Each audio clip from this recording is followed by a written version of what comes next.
All right, welcome back. Now, Chairman of the Independent National Electoral Commission, INEC, Professor Mahmoud Yakubu, has disclosed that in the next few days, 5 resident electoral commissioners would retire, bringing the total number of states without resident electoral commissioners to 33. Speaking to the House of Representatives Committee on Electoral Matters and Political Party Affairs during the budget presentation session by the Commission, Yakubu harped on the urgency of finding replacements for the RECs. Now, the INEC chairman, who was defending how 1.4 billion naira will be used for the purchase of ballot boxes for the conduct of 2019 general elections, said it is very important that electoral commissioners are appointed, as resident electoral commissioners now, are appointed without delay to the states as the country prepares for 2019 elections. Now, the mass retirement within the ranks of the resident electoral commissioners is giving the commission serious cause for concern. According to its chairman, the situation is slowing down the operations of the commission ahead of 2019. It's important, of course, as we all know, that new resident electoral commissioners are appointed early enough so that they can lend the ropes ahead of the general elections. Now, the continuous voter registration exercise is about to start in all the states of the Federation, and it is expected to be strictly supervised by these resident electoral commissioners. So what happens to these 33 states that haven't got resident electoral commissioners now? And as we know, only the president of this country, that's President Muhammadu Buhari, is constitutionally empowered to appoint resident electoral commissioners. So we just don't know how long it will take to have resident electoral commissioners for these 33 states. But joining me now to discuss this issue are 2 gentlemen. Ayodele Adewale used to be the chairman of Amuwo Odofin local council, local government area in Lagos, and also have Olarawaju Ajanako, who is a lawyer. Gentlemen, thank you very much for coming on the program. Thank you for having me. You are a politician. Tell me, how serious is this, that at this time, 2017, and whether we like it or not, preparations for 2019 general elections will soon commence in earnest, and 2017 February, we still 33 states of this country, 33 states out of the 36 states do not have resident electoral commissioners. Well, you must understand that part of the preparation is what they are doing. As soon as an election finishes, it doesn't mean that INEC packs their baggages and go home. A lot of things happen behind the screen that you see. It is not the fault of the administration or the fault of whoever, but it's a system fault. Because in the system, you have a lot of people who are terminating at the same time. That presupposes that they all entered at the same time. Most of them retiring at the same time. I mean, the people in authority should have known that these people will be retiring. No. You look at their qualification. You understand? It's by hierarchy. You don't just take a junior officer because of the fact that you want to elongate the system. What I'm saying is, you would have expected that their replacements would have been probably appointed or prepared, so that as they are retiring, their replacements are announced. Now you have mass retirement. Most resident electoral commissioners retiring, and you do not have replacements. Yeah, replacement is ongoing. It's like a production line. It's ongoing. And I can assure you that the file is on the table of the president, perhaps because of his ill health. But again, the acting president will work on it. Would it be out of place, for instance, to even before a resident electoral commissioner retires, when you know he would be retiring, say in the next month or 2, would it be out of place to probably make the appointment, before that retirement happens? So that the incoming REC stands waiting, instead of waiting for this vacuum to be created. It will be out of place to do that. All you need to do is you have the people you want to appoint already, you have their names. When it is about 3 months before the expiration of the retirement of those ones who are currently on board, that is when you now announce. Yeah, and the moment you announce, 3 months, the moment you announce, those ones who are currently there will go on compulsory retirement leave. So that the moment you announce, they will take over, and those ones will go on leave. But that is not what has happened in this case. 33 states don't have resident electoral commissioners. Majority of them have retired. That's correct. What we are saying, it's not the fault of the government. It's not the fault of the president, because the president has the sole power authority to appoint. But what I'm saying is, if the National Electoral Commissioner had submitted, the chairman now, submitted the names of the people who were to retire in good time to the government, I want to believe that the needful will have been done. We don't wait and begin to have this fire brigade approach to appointment and all that. What we needed to have done would have been for the chairman to have nominated, not even nominate, to have written to the government 6 clear months prior to their retirement to say that this set of people... And we do not know if the chairman actually did We that. don't know. It is now because he came for budget defense. That's why this one has come to the public purview. Nobody knows. We didn't know until he said it. Now that we know, he has not told us whether he has done the needful in sending the names of the people who were due for retirement at the time he came for the budget defense. He didn't say that to us. We didn't know.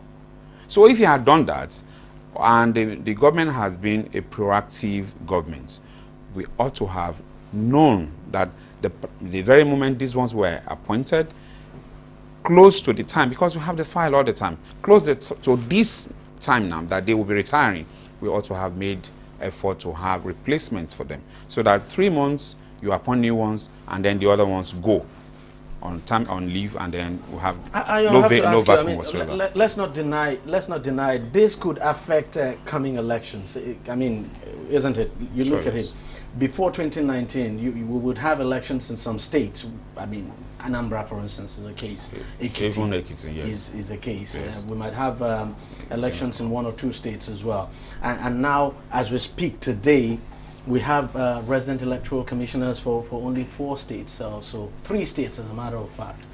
You don't think that is a problem? I don't think it can affect the system, because you must understand that they have deputies and they also have people within that stream of operation. And from the stream, if they have competent hands that can take up the challenge, of course they would appoint up from amongst them. So I don't see anything affecting the system. And you don't think this delay is also a problem, because of course you expect that these recs do not, they are just ordinary men who will be appointed. Let's take peradventure, God forbid, that an electoral state officer dies. Of course the deputy would take charge.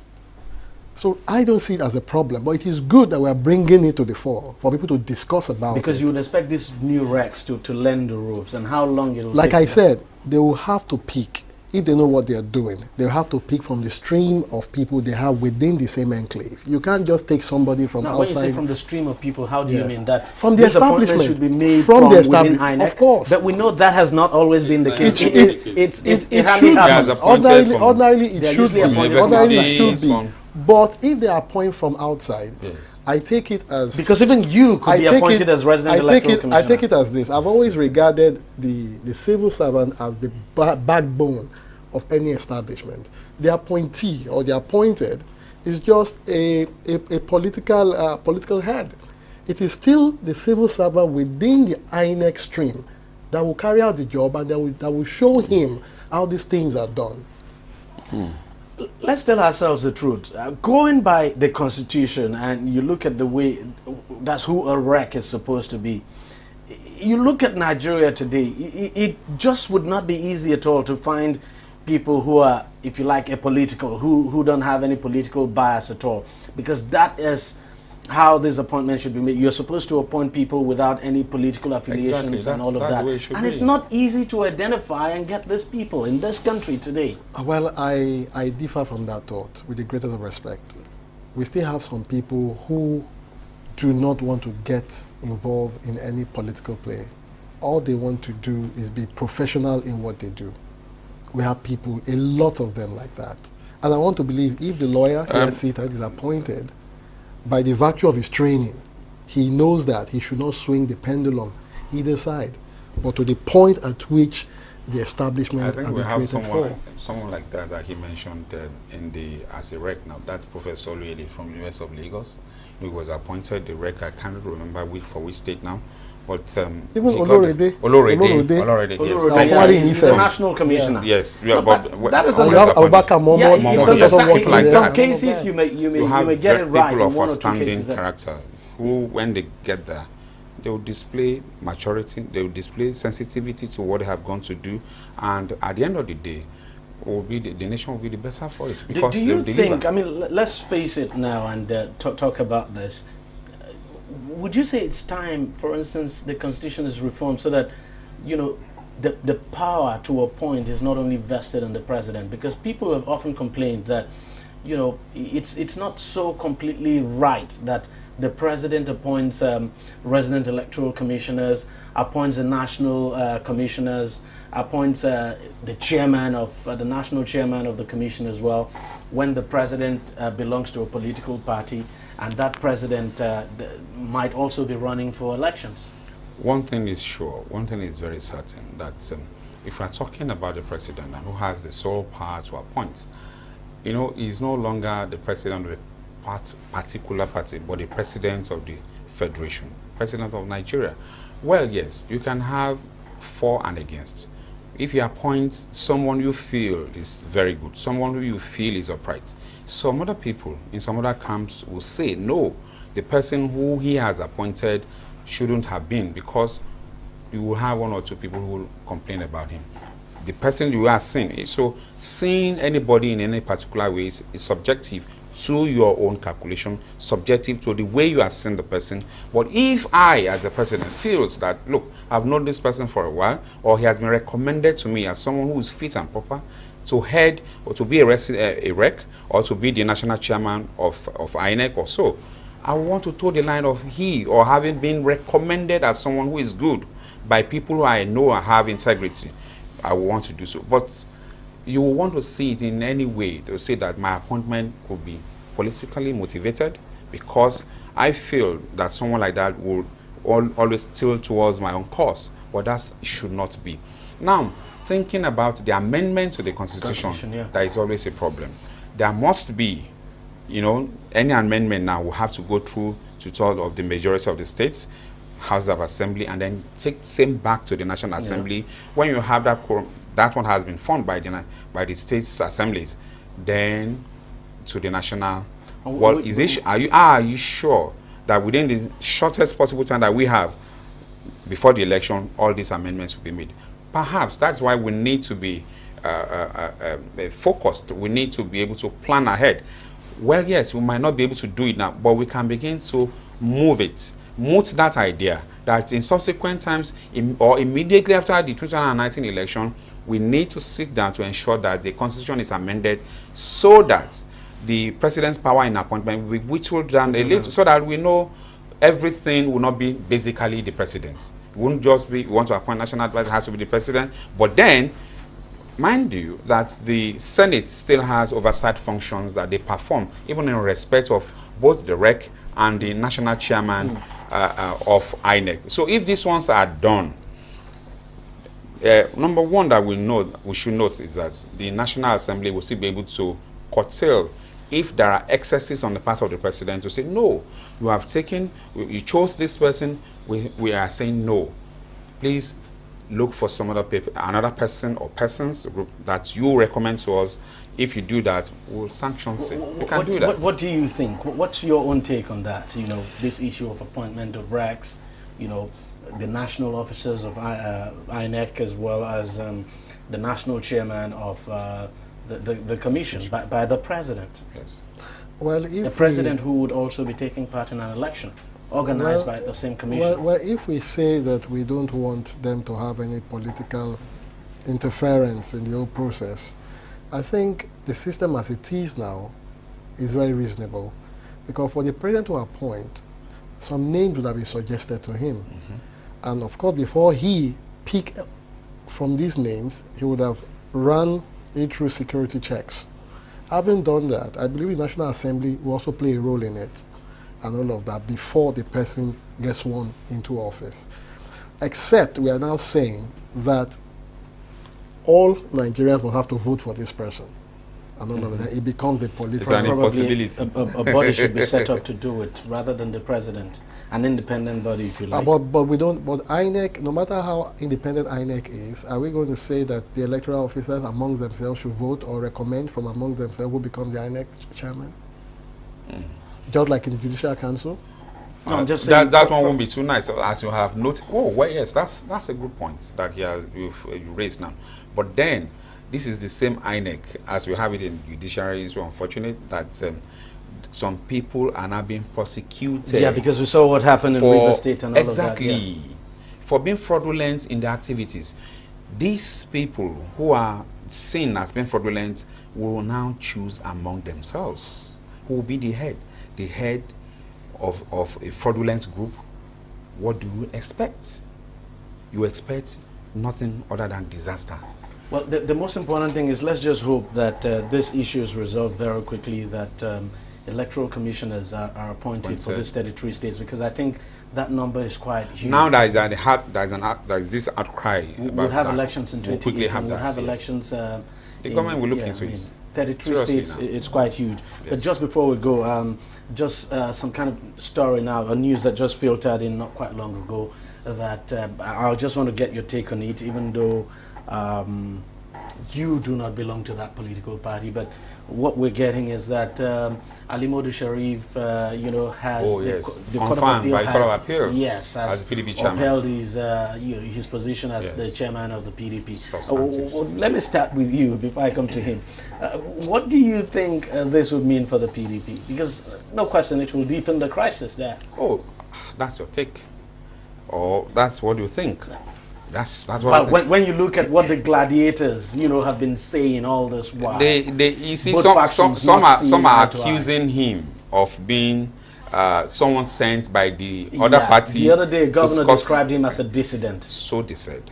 But then look at it critically. An issue arose, and the only place they can settle the matter was the court. They went to court. The court of first instance said, no, this person should be, that one should not. And then another court said, no, look, you should be. Courts of coordinate jurisdictions gave two different conflicting judgments on the same. Now the Court of Appeal, that's higher than the Court of First Instance, has now ruled to say that Ahmadu Sharif should be the substantive chairman of PDP. Now that is certain. Unless they now, I think Court of Appeal, that's where it should rest. It won't go to the Court of Appeal, to the Supreme Court. It terminates at the Court of Appeal in respect of matters like this. But then, now let us look at it critically. What would he have politically for PDP?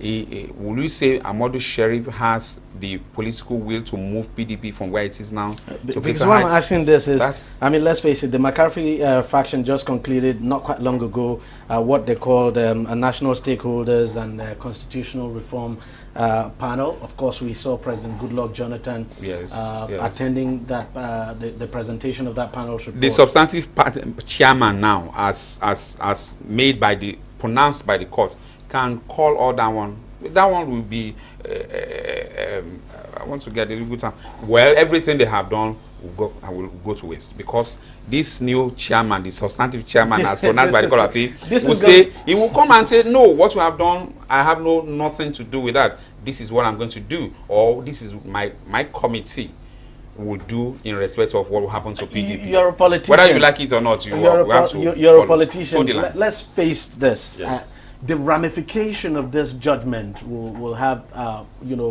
a far-reaching effect, whether you like it, especially across the states in the country where you have factions of the PDP. Even in Lagos, you have two factions. One faction loyal to McCarthy, another faction loyal to Ahmadu Sharif. Because it would appear that this judgment basically legitimizes the faction loyal to Ahmadu Sharif. I mean, it's going to have far-reaching impact. Don't you think so? Well, that's the beauty of democracy. I mean, if they can't put their own house in order, so be it. We have often said that the PDP is a house of commotion, and I know you would say that because you're an APC man. Exactly. but the law is the law. It's shocking.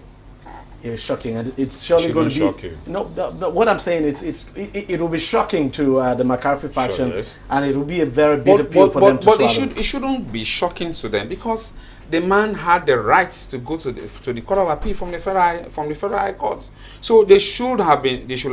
They should have exercised a little patience before doing all these things that they did. They should have waited for the outcome of the judgments of the Court of Appeal. They didn't do it. It's to their peril. Once the Court of Appeal has pronounced that, well, yes, it's Muhammadu Sheriff, they must abide with that. And we understand this judgment was a unanimous one by the 3 judges. Yes, unanimous. What's the effect of that unanimous judgment? They must abide by it. No dissension at all. Not at all. Well, difficult one for the McCarthy function. Gentlemen, thank you very much for coming on the program. I know it's a difficult topic for you to discuss, the PDP. They won't discuss it. No, it's not difficult. We have He's often a said. politician. No, regardless, I'm a Nigerian. You know, he will not want to also discuss anything you say. One will say that you are biased in your judgment. So it's better you don't say anything. Exactly. You're a politician now. But when notwithstanding, the truth is the truth. I mean, it's a house of commotion. Well, you are saying so again. There goes the politician. I don't know about that. Gentlemen, thank you very much for coming on the program. It's a pleasure. Laraja Janaku, thank you very much for your contributions. Adila Diwali, thank you very much for coming on the program as always. Well, we'll take a short break now, and when we come back, we'll be talking about something else. Every day, every hour, and every minute, news break in Nigeria. Things happen so fast, it's most times difficult to track and comprehend them. But that's what we do right here on DEJI360. 2015, would you want to come back again? It's like asking Jesus Christ if he knew he was going to die, will you want to come back as the savior of the world again? We do not just help you track the stories, we break them down, explore all the angles, analyze the issues so that you can fully comprehend the stories and use them to make the right decision.